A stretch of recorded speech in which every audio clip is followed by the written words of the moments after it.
അതിബുദ്ധി അപകടമാണ്. ഇതാണ് രാഹുൽ ഈശ്വറിന് സംഭവിച്ചത്.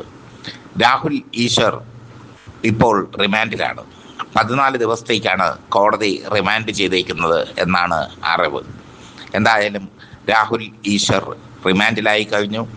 രാഹുൽ മാങ്കൂട്ടത്തിലിനെ പ്രതിരോധിച്ചതിൻ്റെ പേരിൽ രാഹുൽ ഈശ്വർ റിമാൻഡിലായപ്പോൾ കോടതി നിരീക്ഷിച്ചത് പോലീസ് അറസ്റ്റ് ചെയ്തതിന് ശേഷമുള്ള അയാളുടെ ഷോകളായിരിക്കും. പോലീസ് വീട്ടിലെത്തുമ്പോൾ സോഷ്യൽ മീഡിയയിലൂടെ അപ്ലോഡ് ചെയ്യാൻ തയ്യാറാക്കി ഒരു വീഡിയോ വിടുന്നു. അത് പോലീസ് അറസ്റ്റ് ചെയ്ത ശേഷം അപ്ലോഡാകുന്നു. പോലീസിനോട് തമാശ പറഞ്ഞ് ചിരിച്ച് പോലീസിനെ വെല്ലുവിളിച്ച് പോലീസിനോട് തമാശ പറയുകയും ചിരിക്കുകയും ചെയ്യുന്നു. മാധ്യമപ്രവർത്തകർക്ക് മുമ്പിൽ പോലീസിനെ വെല്ലുവിളിച്ചുകൊണ്ട് പട്ടിഷോ കാണിക്കുന്നു. ഇതെല്ലാം കഴിഞ്ഞ് അവസാനം ആപ്പിലായിരിക്കുന്നു. രാഹുൽ ഈശ്വറിനെ എങ്ങനെ ആക്ടിവിസ്റ്റായി കരുതും? രാഹുൽ ഈശ്വർ ഒരു ആക്ടിവിസ്റ്റ് അല്ല. രാഹുൽ ഈശ്വർ ഒരു ജേർണലിസ്റ്റുമല്ല. തന്ത്രി കുടുംബവുമായി ബന്ധപ്പെട്ട് പണ്ടൊരു വിവാദം ഉണ്ടായപ്പോൾ തന്ത്രി കുടുംബത്തിൻ്റെ ഈ കണ്ഠരര് രാജീവരോ അങ്ങനെ എന്തോ അയാളുടെ അനന്തരവൻ എന്ന നിലയിലാണ് രാഹുൽ ഈശ്വർ വരുന്നത്. പിന്നീട് അദ്ദേഹം കിരൺ ടിവിയിലെ അവതാരകനായി മാറി. പിന്നീട് അദ്ദേഹം പല വിധത്തിലുള്ള ഷോകൾ കാണിച്ചു സമൂഹത്തിൽ. അതിജീവിതയും ദിലീപും തമ്മിലുള്ള കേസിൽ ദിലീപിന് വേണ്ടി പറയാൻ ഓടിയെത്തി രാഹുൽ ഈശ്വർ. എവിടെ പീഡനം നടക്കുന്നു അവിടെ ഇരയെ വലിച്ചു കീറാൻ രാഹുൽ ഈശ്വർ ചാനൽ റൂമിൽ ഉണ്ടാകും. രാഹുൽ ഈശ്വറിനെ കൊണ്ട് റേറ്റിംഗ് കൂട്ടിയ ചാനലുകൾ തന്നെ ഇപ്പോൾ അയാളെ തള്ളിപ്പറയുന്നു. രാഹുൽ ഈശ്വറിനെ കൊണ്ട് റേറ്റിംഗ് കൂട്ടിയ ചാനലുകൾ ഇപ്പോൾ അയാളുടെ ദയനീയാവസ്ഥ അടിക്കാൻ വേണ്ടി മത്സരിക്കുന്നു. രാഹുൽ ഈശ്വറെ കൊണ്ട് റേറ്റിംഗ് കൂട്ടിയ ചാനലുകളൊന്നും അയാളെ സംരക്ഷിക്കാൻ രംഗത്ത് വരുന്നില്ല.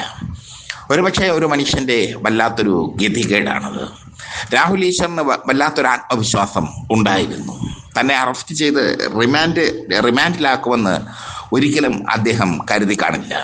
മുമ്പ് ശബരിമലയിൽ സമരം നടത്തിയപ്പോൾ ശബരിമലയ്ക്ക് വേണ്ടി പ്ലാൻ 1ഉം പ്ലാൻ ബിയും ഒക്കെയായി കളം നിറഞ്ഞു നിന്നു അദ്ദേഹം. ശബരിമലയിൽ ചോര വീഴ്ത്താൻ തയ്യാറായി നിന്നു അദ്ദേഹം. പോലീസിൻ്റെ കാര്യക്ഷമമായ ഇടപെടൽ കാരണമാണ് അന്ന് രാഹുൽ ഈശ്വർ ഒരു വൻ കലാപം രാഹുൽ ഈശ്വറിനെ വൻ കലാപം അഴിച്ചുവിടുന്നതിൽ നിന്ന് പിന്തിരിപ്പിച്ചത്, അല്ലെങ്കിൽ രാഹുൽ ഈശ്വറിനെ തടഞ്ഞത്. അന്നേ പോലീസിൻ്റെ നോട്ടപ്പുള്ളിയായിരുന്നു രാഹുൽ ഈശ്വർ. കുറെ കാലം BJPയുടെ വത്സലപുത്രനായിരുന്നു അദ്ദേഹം. ഇപ്പോൾ BJPയുമായി സംഘപരിവാറുമായി അകലത്തിലാണ് അദ്ദേഹം. എന്തായാലും രാഹുൽ ഈശ്വർ കുറെ കാലമായി കേരള സമൂഹത്തെ മലീമസമാക്കുന്നു. ദിലീപിനെ പ്രൊട്ടക്ട് ചെയ്തുകൊണ്ട് രംഗത്തെത്തുക, ദിലീപിനെ അനുകൂലിച്ച് സംസാരിക്കുന്നവരുടെ തന്തയ്ക്ക് വിളിക്കുക, ഇതൊക്കെ രാഹുൽ ഈശ്വർ ചെയ്തു. പല പീഡന കേസുകളും ഉണ്ടാകുമ്പോൾ ഇരയ്ക്കെതിരെ ആദ്യം രംഗത്തെത്തുന്നത് രാഹുൽ ഈശ്വർ ആയിരിക്കും. അദ്ദേഹത്തിൻ്റെ ഈ കോമാളി ഷോ കാണാൻ വേണ്ടി കുറച്ച് പേർ ആകാംക്ഷയോടെ കാത്തിരിക്കുകയും ചെയ്യും.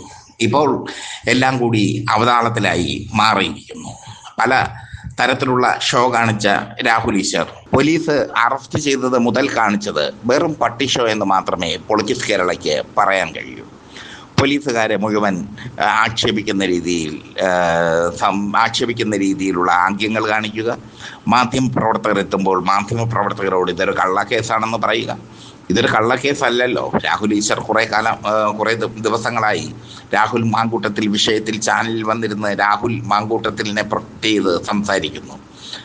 ചെയ്ത് സംസാരിച്ച് അത് അമിതമായാൽ അമൃതം വിഷം, അധികമായാൽ അമൃതം വിഷം എന്നതുപോലെ വഴിതിരിഞ്ഞ് പോകുന്നു.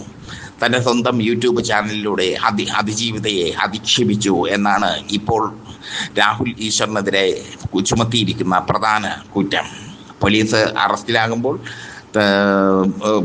പോലീസ് വീട്ടിലെത്തി എന്നറിഞ്ഞ ഉടൻ റൂം അടച്ച് പോലീസ് എത്തി ഈ വീഡിയോ എന്നെ അറസ്റ്റ് ചെയ്താലുടൻ പുറത്തു വരും എന്ന് തൻ്റെ പ്രേക്ഷകരോട് പറയുന്ന ഒരു കുബുദ്ധി അതാണ് രാഹുൽ ഈശ്വർ കാണിച്ചത്. എന്തായാലും ആ കുബുദ്ധി രാഹുൽ ഈശ്വറിന് വിനയായി മാറി. ഇനിയും ഇത്തരം പട്ടി ഷോകളും കൊണ്ട് കേരളത്തിൻ്റെ സമൂഹത്തിൽ വന്നു കഴിഞ്ഞാൽ ജനങ്ങൾ കല്ലെറിയും രാഹുൽ ഈശ്വറെ.